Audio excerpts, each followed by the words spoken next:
একটা বিষয় খেয়াল করেন না, যে যখন সূর্য ডুবে যায় তখন পাখিগুলো কি করে বলেন?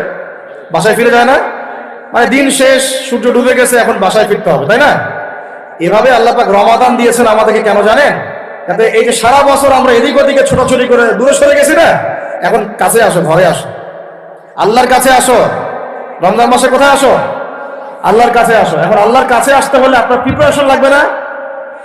আমি আপনাদেরকে আজকে 15টা পয়েন্ট বলবো ইনশাআল্লাহ, বেশি বড় বড় করে না, জাস্ট সংক্ষিপ্ত করে 15টা পয়েন্ট। এই পয়েন্টগুলো আমাদেরকে রমাজানের আগেই নিজের মাথায় ঢুকাইতে হবে, পাক্কা নিয়াত করতে হবে। আল্লাহ পাক যেন আমাকেও তৌফিক দেন, আপনাদের সবাইকে তৌফিক দান করেন। তো আমি যেটা বলছিলাম ভাই, আমাদের আগে ইলম শিখতে হবে, আমল বাড়াইতে হবে, ওলামা কেরামের সোহবত লাগবে, আর রিজিক হালাল করতে হবে। কি করতে হবে? কোন অবস্থায় সুদ ঘুষ হারাম দুর্নীতির সামনেও যাবেন, যদি যান আপনি পরকালে পস্তাবেন, আর কিছু বলার নেই। যদি যান তাহলে আপনি দুনিয়াতেও পস্তাবেন, পরকালে পস্তাবেন। আল্লাহ পাক আপনাকে হেফাজত করে না। আমি বের হয়ে আসেন, নিয়াত করেন, রিজিকের মালিক আল্লাহ। আর রাজ্জাক কে? কে আর রাজ্জাক? এই সাগরের নিচে যে মাছগুলো থাকে লক্ষ লক্ষ কোটি কোটি, কোনদিন সুদ খায়, ঘুষ খায়, জুলুম করে? ওদেরকে কে খাওয়ায়? এই জমিনে যত প্রাণী আছে, চাকরি বাকরি করে কখনো? ব্যবসা করে? কিছুই তো করে না। কে খাওয়ায়? তা আমাকে সুদি খাওয়া লাগলো, আমাকে রিজিকের জন্য সুদি খাওয়া লাগলো, হ্যাঁ? আমাকে ঘুষি খাওয়া, আমাকেই খাওয়া লাগলো, আমাকেই দুর্নীতি করতে হইলো। আল্লাহ পাক আমাদেরকে বুঝ দান করে না। রিজিক আল্লাহ পাক দিবেন। যদি আপনি হারামে চান তখন হারামেই পাবে, হালালে চাইলে আল্লাহ পাক হালাল রাস্তা বের করে দিবে ইনশাআল্লাহ। তো এগুলো আমাদের কাজ ভাই। একদিন দুই দিনের মাহফিল করে আমরা সব কায়েম করতে পারবো না।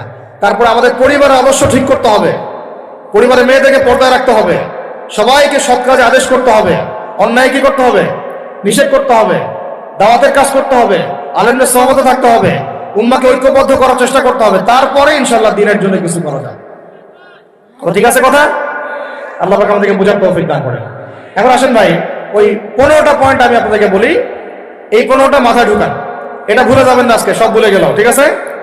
রমাজানের প্রস্তুতি নাম্বার 1, আমার সেটা বলেন। রমাজানের প্রস্তুতি নাম্বার 1 হচ্ছে যত দুনিয়াবি কাজ আছে সেই কাজগুলোকে কমিয়ে ফেলবো।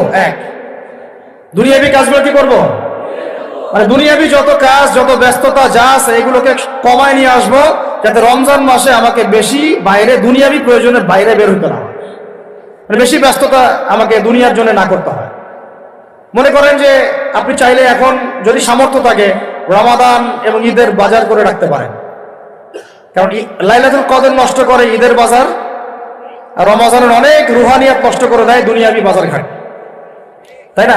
সবার সামর্থ্য হয় না, সবার সামর্থ্য হয় না, কিন্তু বড় বড় যে বিষয়গুলো আছে, বড় বড় খাবার, মৌলিক খাবার, এগুলো আপনি 2 মাসের জন্য বাসায় রাখতে পারেন যদি সামর্থ্য থাকে। সামর্থ্য নাই তাহলে সেটা আলাদা বিষয়। মোট কথা, এটা শুধু একটা বিষয় বোঝাচ্ছি না, দুনিয়াবি যত ব্যস্ততা এগুলোকে কমায় রমাজানের জন্য প্রিপারেশন নিতে হবে। আল্লাহ পাক আমাদেরকে সবাইকে রমাদানের জন্য প্রিপারেশন নেওয়ার তৌফিক দান করেন।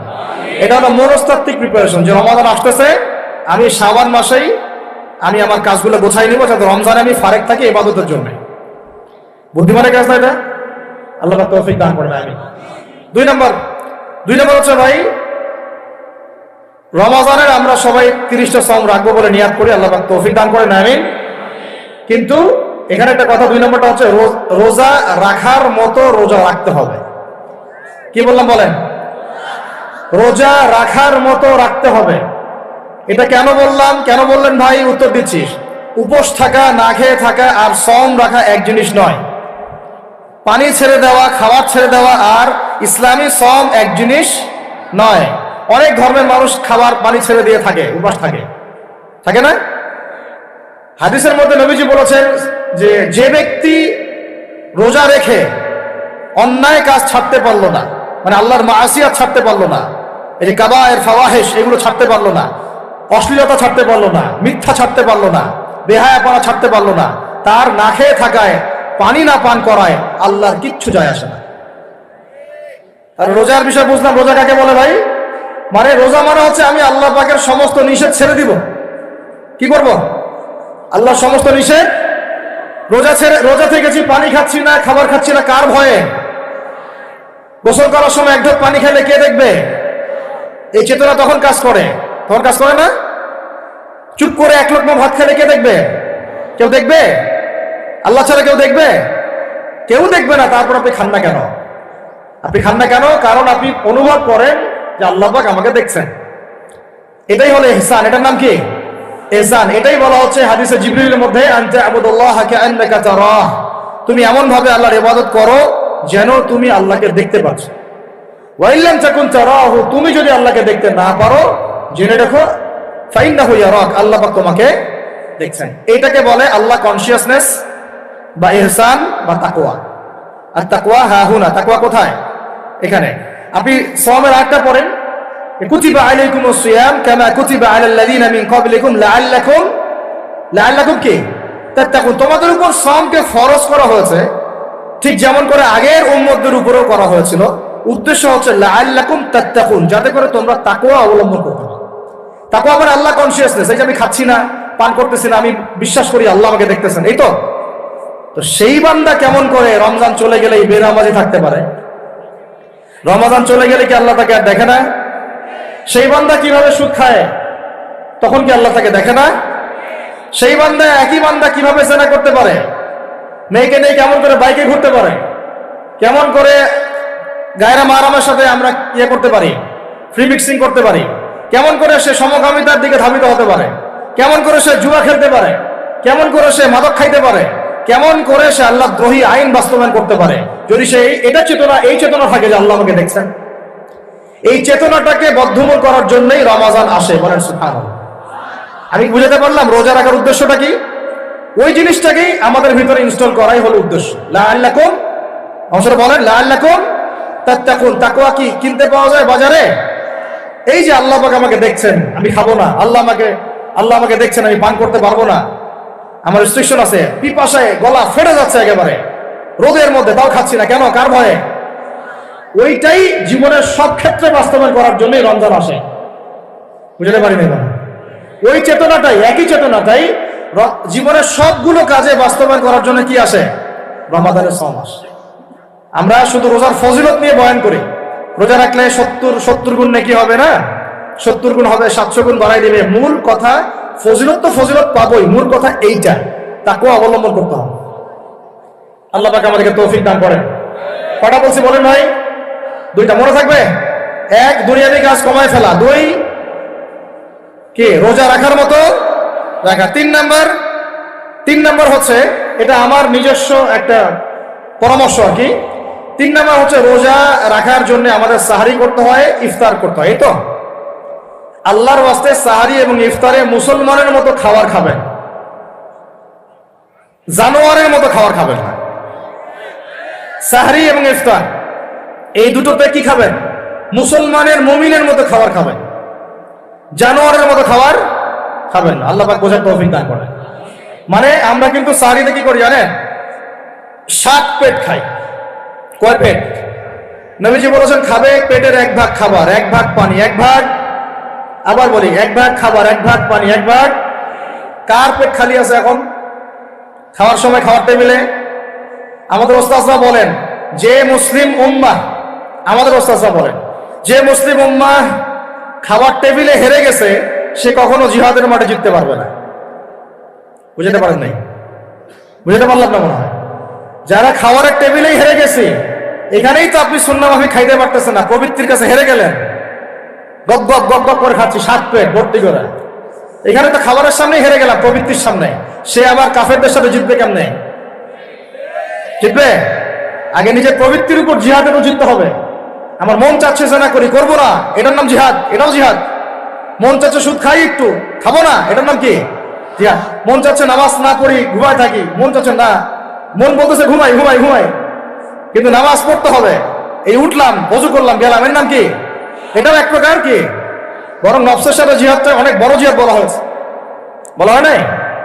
এটা মানুষকে শক্ত করবে। একটা মেয়ে সাথে প্রেম করতে মন চায়, করবো না, ওকে দেখবো না, যাবো না কাছে, এটা শক্ত থাকার নাম কি? এটা মনে নফসের সাথে কি বুঝেন? আল্লাহ পাক আমাদেরকে নফস শক্ত করার তৌফিক দান করেন। তো ভাই, খাবার ইফতারেও এভাবে 7 পেট খাবেন না, সারিতেও খাবো না, ওয়াদা করি তো ইনশাআল্লাহ। শোনেন, পরিমিত খাবেন, পুষ্টিকর খাবার খাবেন। পরিমিত খাবেন কিন্তু পুষ্টিকর খাবার খাবেন, তাহলে যথেষ্ট হবে ইনশাআল্লাহ। আর এখনকার যে খাবার এতে বেশিরভাগই ভেজাল। যত বেশি খাবো তত দ্রুত অসুস্থ হবো। তো এই যে আমরা দিন দিন যে দুর্বল হয়ে যাচ্ছি, বুঝতে পারতেছেন না আপনারা? এটা দিন দিন যে আমরা আগের জেনারেশনের মতো শক্ত না। আমাদের দাদারা, তার দাদারা যেরকম স্ট্রং ছিলেন, আমাদের ইয়াংরাও কিন্তু অত স্ট্রং না। একটা ইয়াং ছেলেকে আপনি এখন 50 বছরের একজন মুরব্বীর সাথে পাঞ্জা লাগায় দেন, পারবে না, ওই চাচাই জিতবে। তো এটার কারণ হচ্ছে ভেজাল খাবার, ভেজাল পরিবেশ, ভেজাল সবকিছু। আমরা যা খাচ্ছি বেশিরভাগই বিষ। আর আল্লাহর কসম, এগুলো মনিটর করার দায়িত্ব সরকারের, এগুলো মনিটর করার দায়িত্ব প্রশাসনের। এদেরকে মোবাইল কোডের আওতায় নিয়ে এসে একদম 1 বছরের জন্য ঢুকাইতে ভিতরে। আইনের সঠিক প্রয়োগ হলে এমনি সিধা হয়ে যাবে। বাঙালিদেরকে শুধু মিষ্টি মিষ্টি কথা বলে কাজ হবে না, মাঝে মাঝে কঠিন শাসন লাগে। বড় বড় কান্ট্রিগুলো আপনারা দেখে আসেন, মনে করেন রাস্তায় ড্রাইভিং এর সীমা দেয়া আছে 100 কিলো, ওরা যদি 110 120 চালায় কেউ কিচ্ছু বলবে না, কোনো ট্রাফিক পুলিশও নাই। মোবাইলে একটা মেসেজ চলে আসবে যে তোমার এই 1500 রিয়াল 2000 রিয়াল জরিমানা করা হয়েছে। দিবা না, ড্রাইভিং লাইসেন্স বাতিল। ওটা বাতিল তো হবেই, 6 মাসের জন্য জেল খাটবা। বাপ করে টাকা দিয়ে আসবে। টাকা না দিলেও আর ভয়ে চালাবে না, বাবারে বাবা একবার 1500 রিয়াল খাইছি, আবার খাওয়া যাবে। আইন শুরু থাকলে হয় না, আইনের একদম কঠোর বাস্তবায়ন থাকতে হবে। এই জিনিসটা যদি থাকে দেখবেন সমাজ ঠিক হয়ে গেছে ইনশাআল্লাহ। আল্লাহ পাক আমাদের সবাইকে কথাটা মন থেকে বোঝার তৌফিক দান করেন। আমরা কি কারো শত্রু? আমরা সবার শুভাকাঙ্ক্ষী। যদি এই জিনিসটা শক্তভাবে বাস্তবায়ন করা যায়, দেখবেন খাবারের ভেজাল এমনি বন্ধ হয়ে গেছে। মানুষকে মেরে ফেলতেছে খাবার দিয়ে, আর 3 দিনের বাসি তেল দিয়ে রান্না করছে, বললো একদম টাটকা রান্না, খেয়ে ফেলে।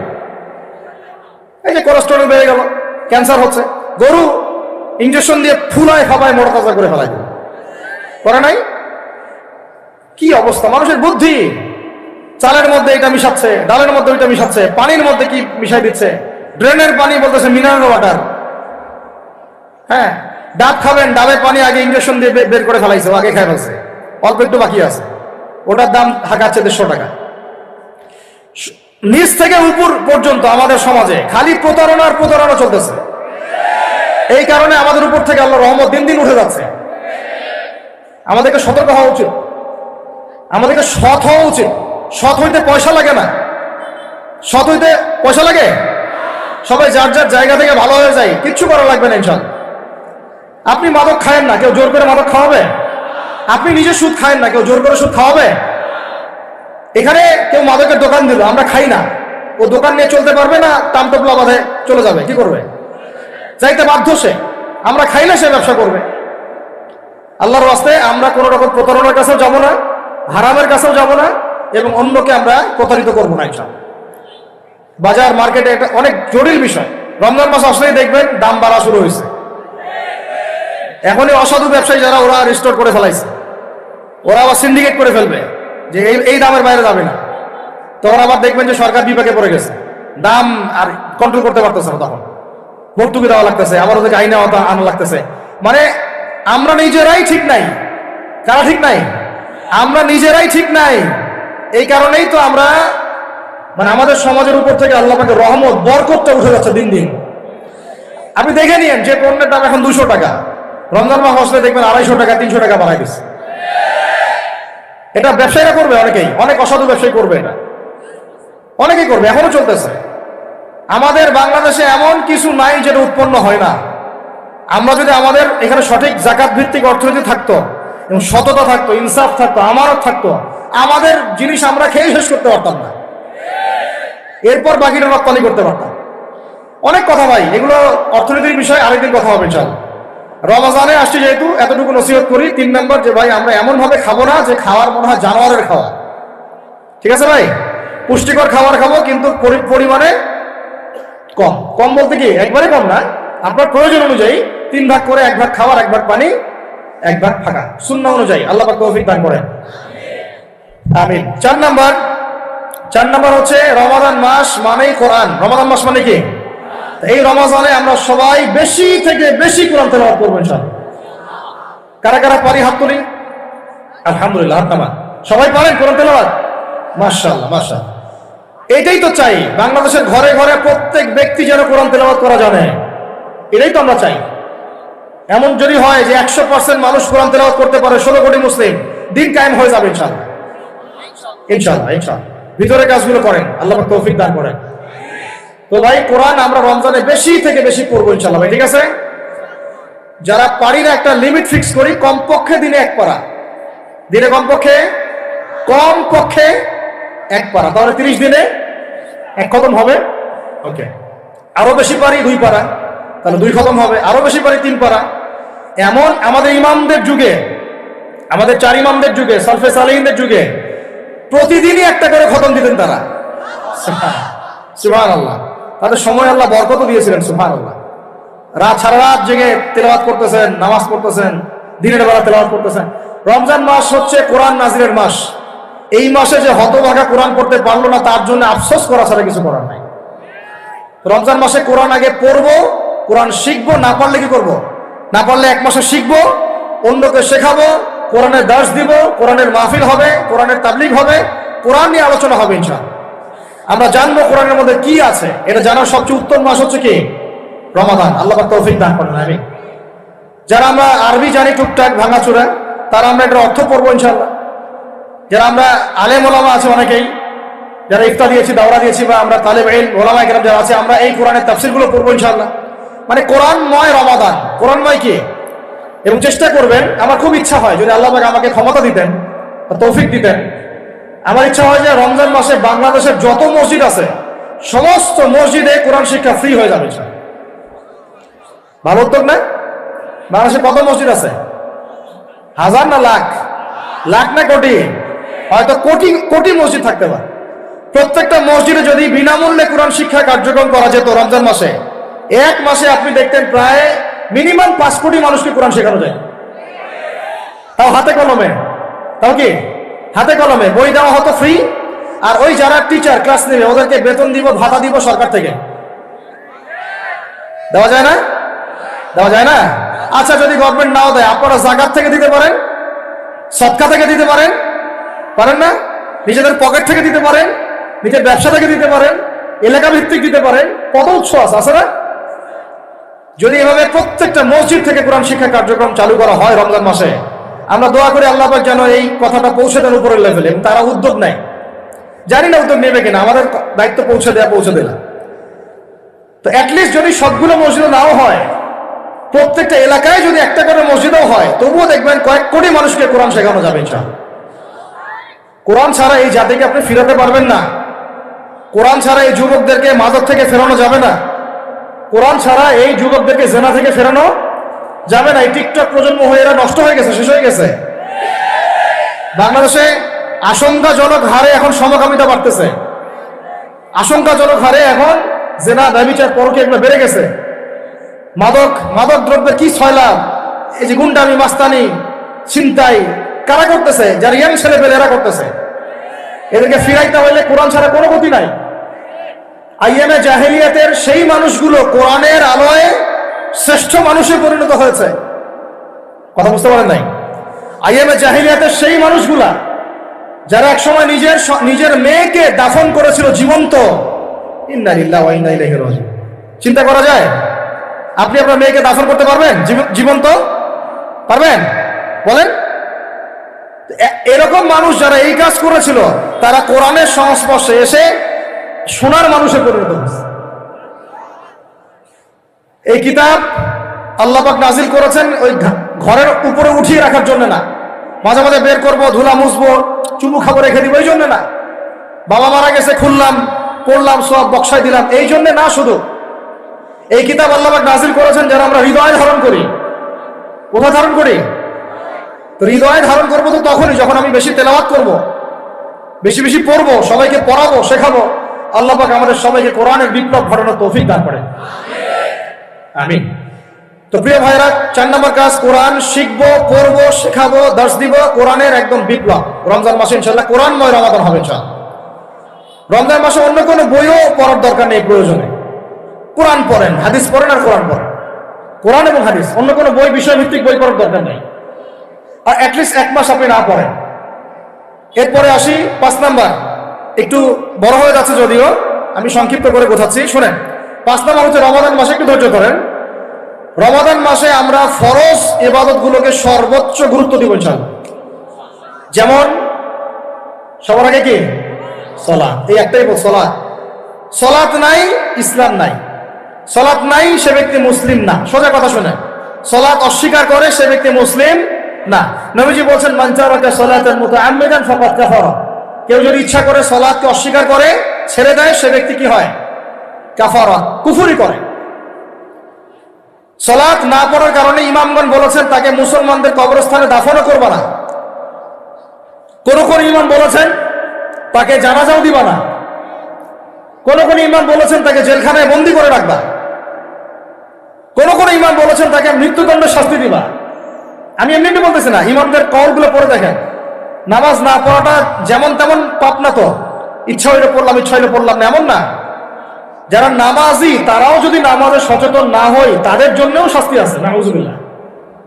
ফাওয়াইলুল লিল মুসাল্লিন আল্লাযীনা হুম আন সালাতিহিম সাহুন আল্লাযীনা হুম ইউরাউনা ওয়া ইয়ামনাউনাল মাউন।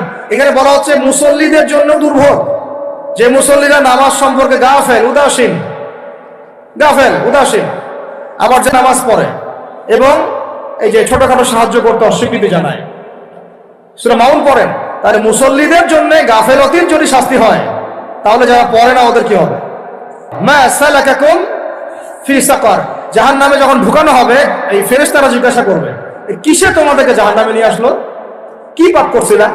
তারা বলবে, তখন তারা বলবে ক্বালু, তারা বলবে, জাহান্নামীরা বলবে, লাম নাকু মিনাল মুসাল্লিন। কি বলবে তারা?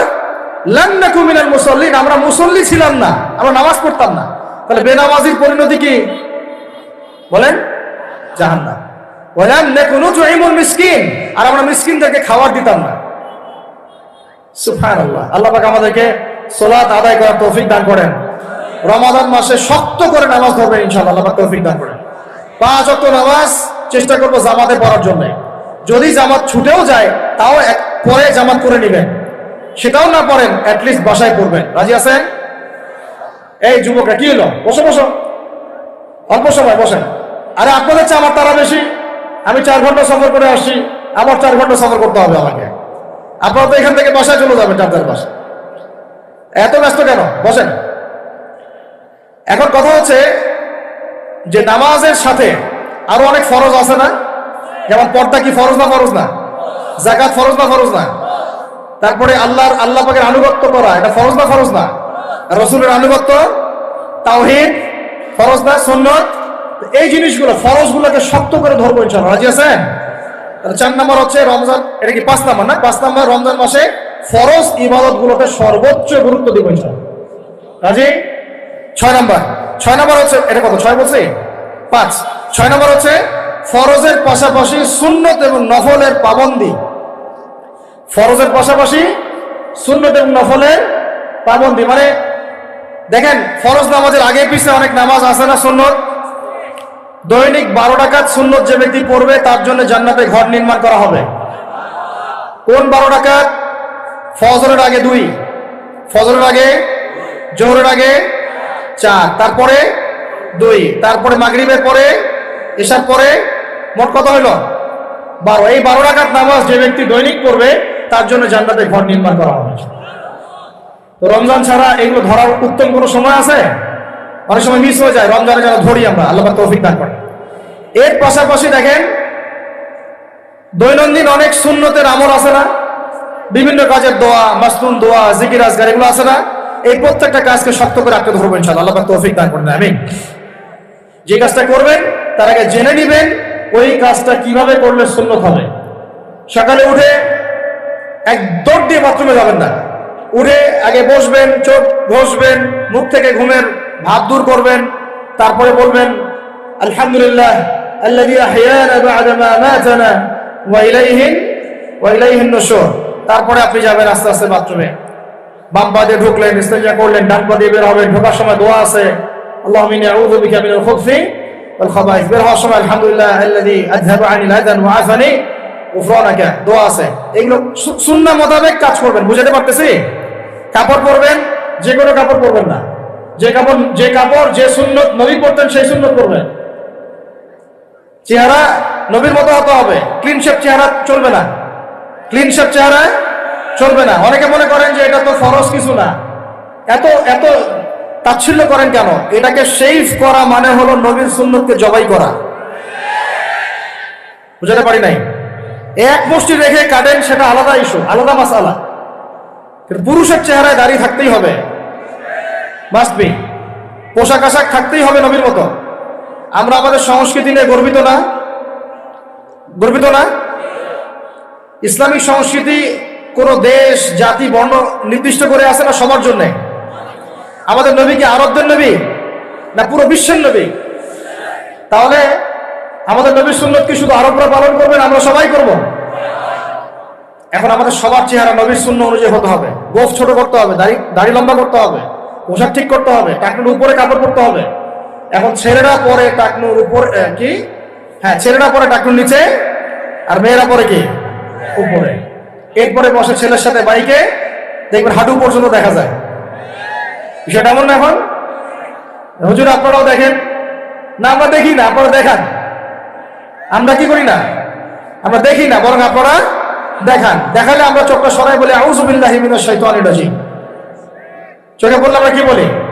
আউযু বিল্লাহি মিনাশ শাইতানির রাজিম। এখন আসেন, আমাদের পোশাক আশাক, কথাবার্তা, চলাফেরা, আমল, খাওয়া, ঘুম, ব্যবসা বাণিজ্য যা আছে, রাজনীতি, অর্থনীতি, সমাজনীতি, সবকিছু নবীর সুন্নাহ মাফিক ঢেলে সাজাইতে হবে। রাজি কিনা? রমজান মাসে এটা নিয়ত করা যাবে ইনশাআল্লাহ? ইনশাআল্লাহ। আল্লাহ পাক তৌফিক দান করেন, আমিন। কয়টা বলছি ভাই? 6টা। 7টা? 6টা। 7 নম্বর আসেন ভাই। 7 নম্বর হচ্ছে আমরা কোন অবস্থায় হারাম কোন রিজিকে যাব না। রাজি? রোজা রাখতেছেন, ইবাদত করতেছেন, নামাজ পড়তেছেন, তারাবি পড়বেন, অনেক কিছু করবেন। এবার এদিকে রিজিকে সুদ, এদিকে রিজিকে ঘুষ, রিজিকে এখানে দুর্নীতি, এখানে করাপশন, এখানে মাপে কম দেওয়া, একটা ইবাদতও কবুল হবে না। হারাম রিজিক থাকলে বিশ্বাস করেন, আমি এমনি কথা বলতেছি না। নবী সাল্লাল্লাহু আলাইহি ওয়াসাল্লাম বলেছেন, ইন্নাল্লাহা তাইয়্যিব লা ইউকবালু ইল্লা তাইয়্যিব। আল্লাহ পবিত্র, আল্লাহ পবিত্র ছাড়া গ্রহণ করেন না, কবুল করেন না। মুসাফিরের দোয়া আল্লাহ ফিরাই দেন না। সেই মুসাফির যদি হারাম খায়, সেই দোয়াও কবুল হচ্ছে না। একজন মুসাফির হাত তুলে দোয়া করছিলেন, নবীজি বলছেন মাথায় ধুলা, গায়ের কাপড় ঠিক নাই, মুসাফির সেজদায় আল্লাহর কাছে দোয়া করছে, হাত তুলে দোয়া করছে, আল্লাহ আমাকে এটা দাও, ওইটা দাও, ওইটা দাও, ইয়া রব্বি ইয়া রব্বি ইয়া রব্বি। নবীজি বলছেন এই ব্যক্তি যদিও মুসাফির, কিন্তু কিভাবে তার দোয়া কবুল হতে পারে? তার পানীয়টা হারাম, তার খাবারটা হারাম, তার পোশাকটা হারাম। যেতে পারছে ভাই? এমনিতে মুসাফিরের দোয়া কবুল হয়। 3 ব্যক্তির দোয়া আল্লাহ ফিরাই দেন না। কয় ব্যক্তি? এক নম্বর হচ্ছে মুসাফির, 2 নম্বর হচ্ছে কি সন্তানের জন্য পিতামাতার দোয়া, আর 3 নম্বর কি মাজলুমের দোয়া। মাশাআল্লাহ, আপনারা জানেন ভালোই। মাজলুম মানে কি? যার উপর জুলুম করা হয়, যার উপর জুলুম করা হয়েছে। আমরা এখন কিন্তু সবাই মাজলুম, তাই না ভাই? পুরো মুসলিম উম্মাহ এখন মাজলুম। তো ইনশাআল্লাহ এই অবস্থা থাকবে না। ইনশাআল্লাহ জালেম যেখানে জুলুম করবে পতন হবে। সমস্ত জালেমদের পতন বিশ্ব থেকে হবে ইনশাআল্লাহ। এটা সময়ের ব্যাপার। কিসের ব্যাপার? আল্লাহ পাক পরীক্ষা করছেন আমাদের। ইসরায়েল সারা জীবন বোম মারতে থাকবে না ইনশাআল্লাহ তাআলা। ফিলিস্তিনের মা বোনরা এভাবে ধর্ষিত হবে না ইনশাআল্লাহ। একদিন ওই বাচ্চারা বড় হবে, ওরা যুদ্ধ করবে ইনশাআল্লাহ। এই ভাইরা যাদেরকে মারা হচ্ছে, এই লীলা খেলা চলবে না ইনশাআল্লাহ। ইনশাআল্লাহ তাআলা এই হাদিসের উপর বাস্তবায়ন হবে। কোন হাদিস? নবীজি বলেছেন লা তুকাতিলুনাল ইয়াহুদ, তোমরা অবশ্যই এই জালেম ইহুদিদের সাথে যুদ্ধ করবেই। ওয়া লা তাকতুলুনহুম, তোমরা অবশ্যই এদেরকে হত্যা করবেই। এমন কি ওরা পাথরের পিছনে লুকালেও, হাত্তা ইয়াকুলুল হাজার ওয়াশ শাজার, পাথর গাছ কথা বলা শুরু করবে। ইয়া মুসলিম, হে মুসলিম সৈন্য, ইন্না ওয়ারাইল ইয়াহুদ তাআল ফাকতুলহু, আমার পিছনে ইহুদি লুকিয়ে আছে, ভয়ে লুকাইছে, আসো একে হত্যা করো। কে বলবে? পাথর গাছ কথা বলবে। এটা গাল গল্প রূপ কথা না। তো এখন যা দেখতেছেন এগুলো চিরস্থায়ী নয়। তো কথা প্রসঙ্গে চলে আসলো, 3 ব্যক্তির দোয়া আল্লাহ পাক ফেরত দেন না। মাজলুম, সন্তানের জন্য পিতামাতার দোয়া এবং মুসাফিরের দোয়া। কিন্তু যদি রিজিক হারাম হয় তাহলে হবে না। তাহলে আমাদের নসিহত নাম্বার কত? এটা 7 আমরা কোনো অবস্থায় হারাম রিজিকে সম্পৃক্ত হব না। রোজা রেখে তো মোটেই না, এবং এটা চর্চা করব যাতে করে আমরা হারাম থেকে বেঁচে থাকতে পারি। ঠিক আছে ভাই? 8 নাম্বার হচ্ছে আমরা রমজান মাসে সবার যাকাত গুলো দিয়ে দিব ইনশাআল্লাহ। যাকাত যাদের ফরজ হয়েছে আল্লাহর রাস্তায় যাকাত দিয়ে দেন। যাকাত দিবেন না, এটাও জাহান্নামে যাওয়ার অন্যতম কারণ। ওই সম্পদগুলোকে এভাবে গলানো হবে, গলিয়ে মুখে, গালে, পার্শ্বদেশে, চামড়ায় লাগিয়ে দেওয়া হবে। নাউজুবিল্লাহ। সূরা তাওবায় আছে, এটা কোন সূরায়? তাওবায়। যাকাত দিতে হবে। কেউ যদি যাকাতকে অস্বীকার করে সে কাফের হয়ে যাবে। কেউ যদি যাকাতকে অস্বীকার করে কি হয়ে যাবে? কাফের হয়ে যাবে। কেউ যদি মনে করে নামাজ ফরজ, নামাজ মানি, যাকাত মানি না, কি হয়ে যাবে? কাফের হয়ে যাবে। এখন আমার কথা হচ্ছে, ইসলামী অর্থনীতির মূল ভিত্তি হচ্ছে যাকাত। যাকাত যদি ঠিকঠাক মতো দিতেন, বাংলাদেশে একটা দরিদ্র মানুষও খুঁজে পাওয়া যায় না। এটা গাল গল্প না, এটাই বাস্তবতা। কিন্তু আমরা সেটা বাস্তবায়ন করতে পারি নাই, পারছি না। আমার কথা শোনেন ভাই, বাংলাদেশে এমন অনেক মানুষ আছে, হাজার হাজার, যাদের যাকাত যদি আপনি কালেক্ট করতে পারেন, সমাজে একটা দরিদ্র মানুষ খুঁজে পাওয়া যাবে না। এমন একজন মানুষের যাকাত দিয়ে আপনি একটা গ্রামের মানুষের খাওয়াইতে পারবেন। মিলসের মালিক যাকাত দেয় না, গার্মেন্টসের মালিক অনেক যাকাত দেয় না, ফ্যাক্টরি মালিক যাকাত দেয় না, অনেকে কানাডায় বাড়ি ঘর করতেছেন, এখানে যাকাত দেন না। আছে না এরকম? যাকাত না দিলে ইসলামের খুঁটি থেকে নাম কাটা পড়ে গেল। ইসলামের ভিত্তি কয়টা? 5টা না? তাওহীদের পরে কি সালাত না? সালাতের পরে কি? যাকাত। তারপরে না রমাদান এবং হজ, তাই না বিষয়টা? আল্লাহ পাক আমাদেরকে ইসলামের এই 5টা পিলারের অন্যতম পিলার যাকাতের উপর আমল করার তৌফিক দান করেন। কয়টা বললাম ভাই? 8টা। 9 নাম্বার হচ্ছে যাকাত যাদের ফরজ হয় না। আচ্ছা, যাকাত সম্পর্কে 2টা কথা। যাকাত কিন্তু সোনারও যাকাত আসে, রূপারও যাকাত আসে, এই গবাদি পশুরও যাকাত আসে, আবার কৃষি জমিরও কিন্তু যাকাত আসে। কৃষি জমির ফসলের কি হয়? যাকাত আসে, ওটাকে ওসর বলা হয়। আমরা অনেকে এটা জানিও না। ওলামা কিরামদের সাথে পরামর্শ করবেন, আপনার সম্পূর্ণ যাকাত আসছে কিনা এটা নিসাব পরিমাণ হলে বের করে ফেলতে হবে। আল্লাহ পাক আমাদেরকে যাকাতগুলো বের করার তৌফিক দান করেন। আচ্ছা, আর যাকাত দিবেন এমন জায়গায় যেখানে দিলে দিনের খেদমত হচ্ছে। ইন্নামা সাদাকাতু লিল ফুকারা ওয়াল মাসাকিন ওয়াল আমিলিনা আলাইহা ওয়াল মুআল্লাফাতি কুলুবুহুম, আয়াত আছে না? ওয়া ফি রিকাব, এটা সূরা তাওবায় আছে না? সূরা তাওবার 60 নম্বর আয়াত। কত নম্বর? 60। সূরা তাওবার কত নম্বর? এই সূরার 60 নম্বর আয়াতে যাকাতের 8টা খাত বর্ণিত আছে। এই যে কোনো খাতে আপনি দিতে পারেন, তবে আমার পরামর্শ দ্বীনের রাস্তায় ফি সাবিলিল্লাহ এগুলোতে যাকাত দিলে ভালো হবে, আত্মীয়দেরকে দিলে ভালো হবে, মিসকিনদেরকে দিলে ভালো হবে ইনশাআল্লাহ। আল্লাহ পাক তৌফিক দান করেন। তো এটা হলো 8। 9 নম্বর হচ্ছে 9 না 8 শেষ হলো। 9 নম্বর। 9 নম্বর যাকাত ছাড়াও আমরা বেশি বেশি দান সদকা করব ইনশাআল্লাহ। রমজানে বেশি বেশি সদকা করবেন, বেশি বেশি সদকা। মানে সদাকার এমন ক্ষমতা আছে যে আপনার তাকদিরে মনে করেন একটা বিপদ লেখা আছে, মনে করেন তাকদিরে একটা বিপদ আছে, আপনি এখানে সদকা করছেন, সদকা করছেন, এই সদাকার ওসিলাতে আল্লাহ পাক আপনার এই বিপদটা দূর করে দিতে পারে। একটা রোগ হয়েছে, বিপদে পড়ে গেছেন, এখন যদি গোপনে গোপনে সদকা করতে থাকেন এবং ওই ওসিলায় আল্লাহর কাছে দোয়া করেন যে আল্লাহ এই সদকার ওসিলায় আমার এই বিপদটা তুমি কাটায় দাও, আল্লাহ কাটাই দেবেন।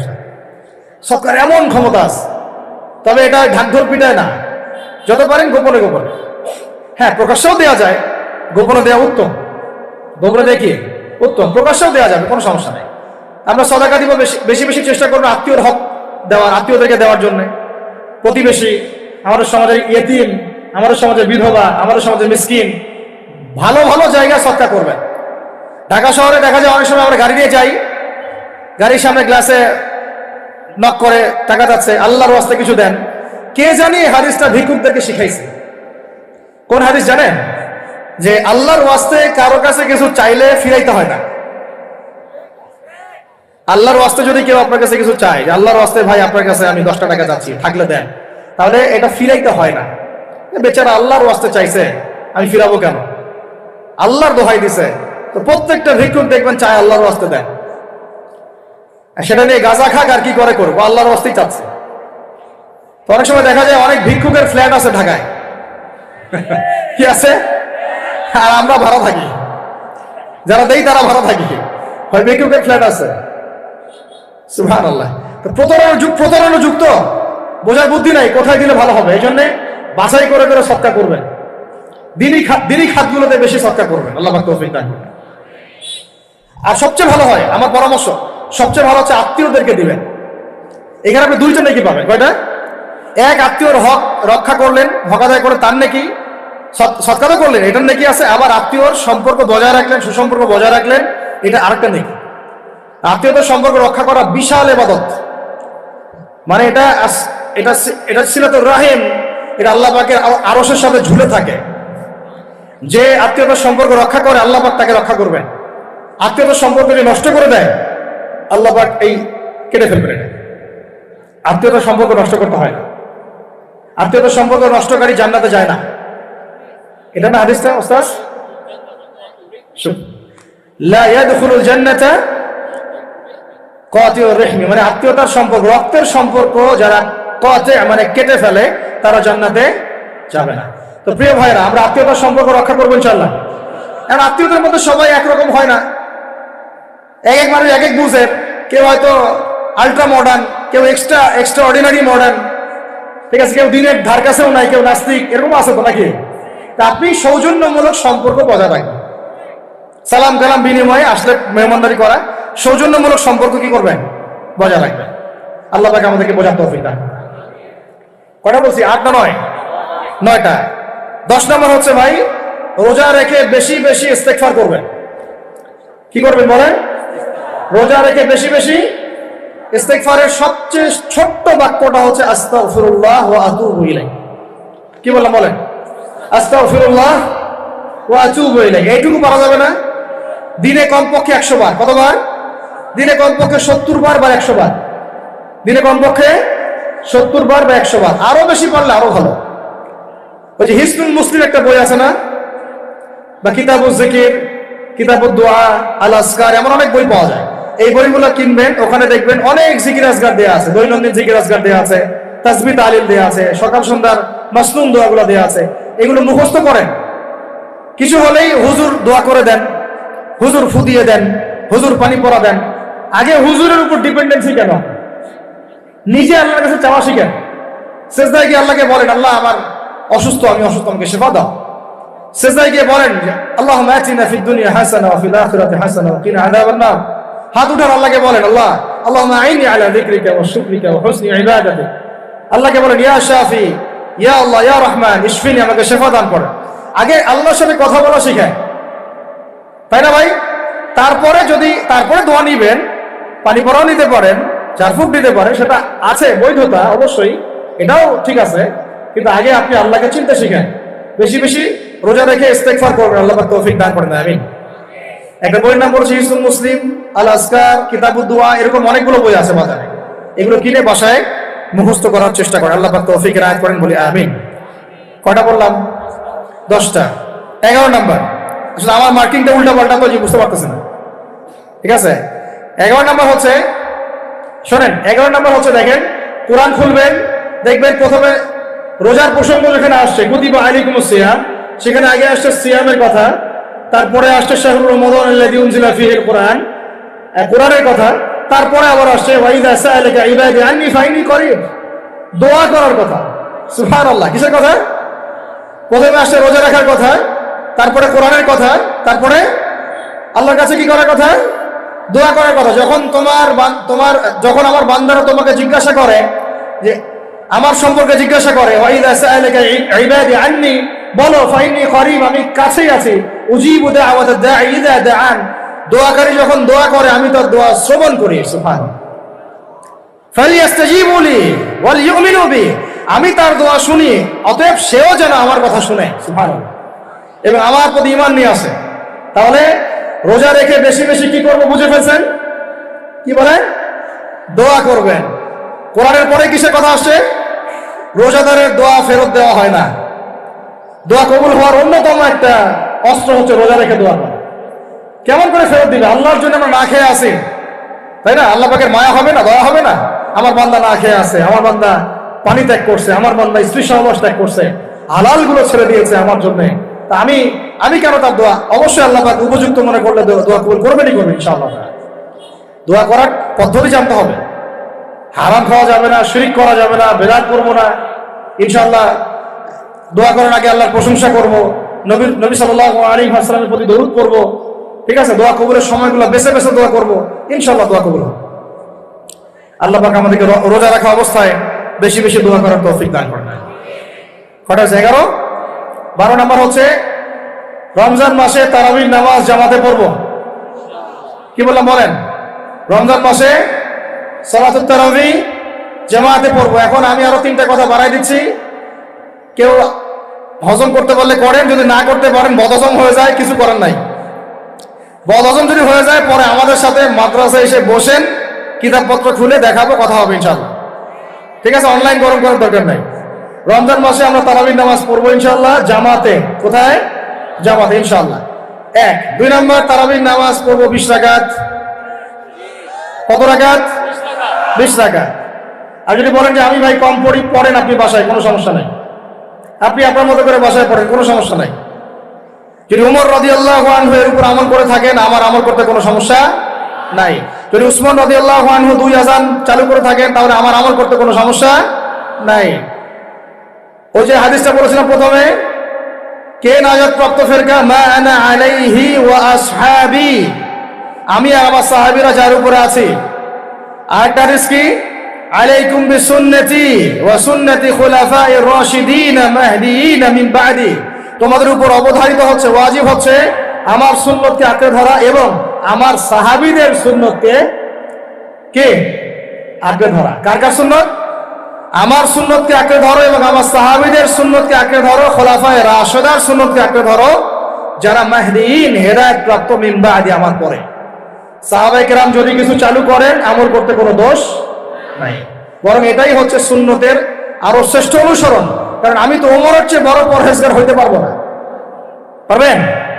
তাহলে আমি তো উসমানের চেয়ে দিন বেশি বুঝি না। তিনি যদি 2 আযান চালু করতে পারেন, তাহলে আমি তাকে বেদাতি বলতে পারি না। নাউযুবিল্লাহ। যদি আমি তাকে এভাবে শব্দ প্রয়োগ করা হয়েছে বাংলাদেশে, উসমান রাদিয়াল্লাহু আনহু যদি 2 আযান চালু করে থাকে, ওটা বেদাত হয়ে গেছে। নাউযুবিল্লাহ। বলেন নাউযুবিল্লাহ। সাহাবীরা কিছু চালু করলে যদি বেদাত হয়, তাহলে সুন্নত হবে কি? তাহলে সুন্নত কোনটা হবে? তাহলে এই ব্যক্তি এরকম কথা যদি কেউ বলে থাকে, তাহলে তার উচিত হবে এখনই রুজু করে ফিরে আসা, অহংকার না করা, হঠকারিতা না করা, এখনই ইস্তেগফার করে তওবা করে ফিরে আসা। আল্লাহ মাফ করে দিবেন ইনশাআল্লাহ। আর এর উপর হঠকারিতা থাকে না, ওসমান রাদিয়াল্লাহু আনহু যদি 2 আযান চালু করে থাকে, তিনি ভুল করেছেন, তিনি বেদাত করেছেন। নাউযুবিল্লাহ। বিশ্বাস করেন, সাহাবীদেরকে এভাবে কটাক্ষ করলে, আন্ডারএস্টিমেট করলে, এভাবে কথাবার্তা বলে, শানের খেলাফ কথা বললে ঈমানও চলে যেতে পারে। আমরা নবীকে মানবো সাহাবীদের মানদণ্ডে, সাহাবীদের বুঝের উপর আমাদের বুঝ না। আমি বুঝাতে পারতেছি না। নবীকে মানবো, অবশ্যই মানবো। কার মাধ্যমে? কাদের মধ্য দিয়ে? সাহাবাদের তরিকার মধ্য দিয়ে। আর সাহাবাদের তরিকা আমি কি ধাবাস করে পাবো? তাবেঈ লাগবে, তাবেঈ লাগবে। এই সিলসিলা মেনটেন করে আমাকে মানতে হবে। কোরআন এবং হাদিস তো সবার বাসায় আছে। আপনাকে যদি আমি এখন বলি যে ক্রিপ্টোকারেন্সি হালাল না হারাম, আপনি কি বের করে দিতে পারবেন এখন আমাকে? পারলে আপনার আরো 15-20 বছর গবেষণা করতে হবে। তারপরে যারা এগুলো নিয়ে গবেষণা করে, তাদের কাছে আসতে হবে, জিজ্ঞাসা করতে হবে, বলতে হবে, তারা ফতোয়া দিলে মানতে হবে। ফাসআলু আহলা যিকরি ইন কুনতুম লা তা'লামুন, তোমরা আহলে জিকিরদেরকে জিজ্ঞাসা করো, আহলুল ইলমদেরকে জিজ্ঞাসা করো যে বিষয় তোমরা জানো না। তাহলে আমাদের সমাজে এরকম অনেক ফিতনা চলতেছে, অনলাইনে এই ফিতনাগুলো অনেক বেশি। আর ইয়াং ছেলেপেলেরা এখন দিন শেখে অনলাইন থেকে। এরা দিন মাদ্রাসায় এসে শিখতেছে না। স্পেশালি যারা জেনারেল লাইন থেকে আসছেন, তাদের সমস্যা আরো বেশি এবং তারা অনেকে বিভ্রান্ত হয়ে যাচ্ছেন।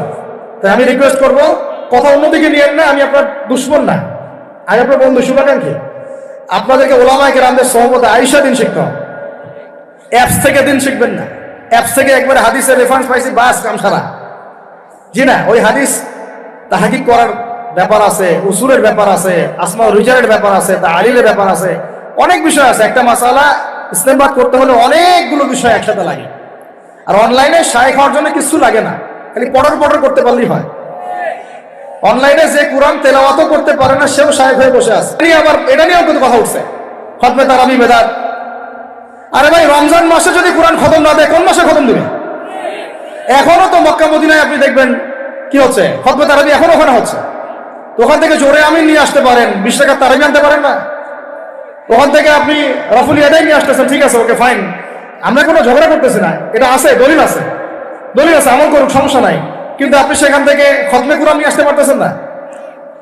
আমরা কিছু নিব না, এমন কেন হচ্ছে? কে বলছে যে তারা কোনো মাযহাব ফলো করে না? তারা হাম্বলি ফিকহ ফলো করে, তারা হাম্বলি ফিকহ ফলো করে চলে। তারা একটা নির্দিষ্ট এবং 4 মাযহাবের 4টা ফিকহের ব্যাপারে তারা উদার। বড় বড় বিশ্ববিদ্যালয়গুলোতে 4টা মাযহাবের গভীর পড়াশোনা করানো হয়। এরপরে যদি কেউ মুস্তাহিদ হয়ে যায়, সে তখন ইজতিহাদ করে চলবে ইনশাআল্লাহ। কিন্তু ওই রকম দাবি কয়জন করতে পারে যে আমি মুস্তাহিদ হয়েছি?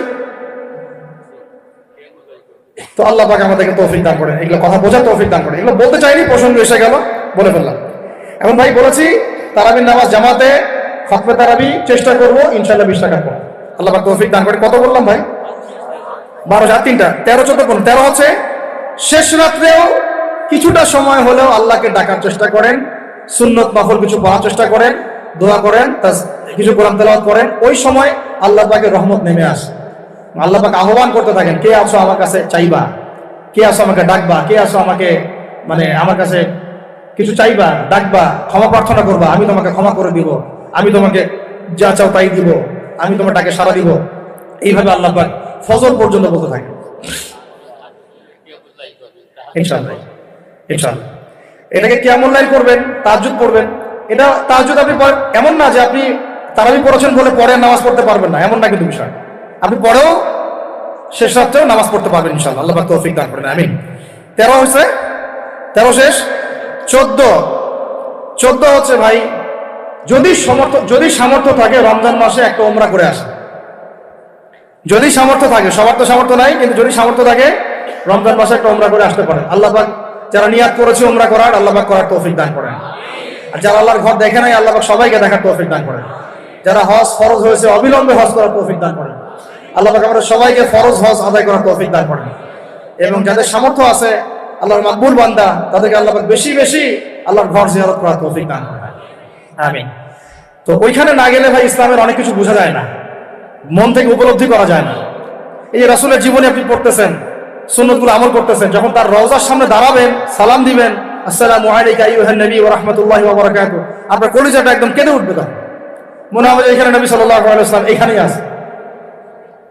তো তার যুদ্ধ করা সেই বদরের মাঠ, সেই উহুদের প্রান্তর, সেই বনু কুরাইজা, সেই আপনার মসজিদে কুবা, এই মক্কা, এই বাইতুল্লাহ, এই হারাম, এগুলো না দেখলে, চোখে না দেখলে আপনি উপলব্ধি করতে পারবেন, ফিলটা আসবে। কথা বুঝতে পারছেন? আল্লাহ পাক আমাদেরকে সামর্থ্যবানদেরকে উমরা করার তৌফিক দান করেন। এরপরে হচ্ছে যে কয়টা শেষ হয়েছে? 14টা 13টা 14টা হয়ে গেছে। আচ্ছা, শেষটা হচ্ছে রমজানে আমরা আমাদের আশপাশের সমাজের যত দরিদ্র মানুষ আছে, অসহায় দরিদ্র ইয়েতিম, বিধবা, মিসকিন, এরকম মুসলিম যারা আছে তাদের সবাইকে ইনশাআল্লাহ রমজানের পণ্য সামগ্রী, খাদ্য সামগ্রী বিতরণ করবো ইনশাআল্লাহ।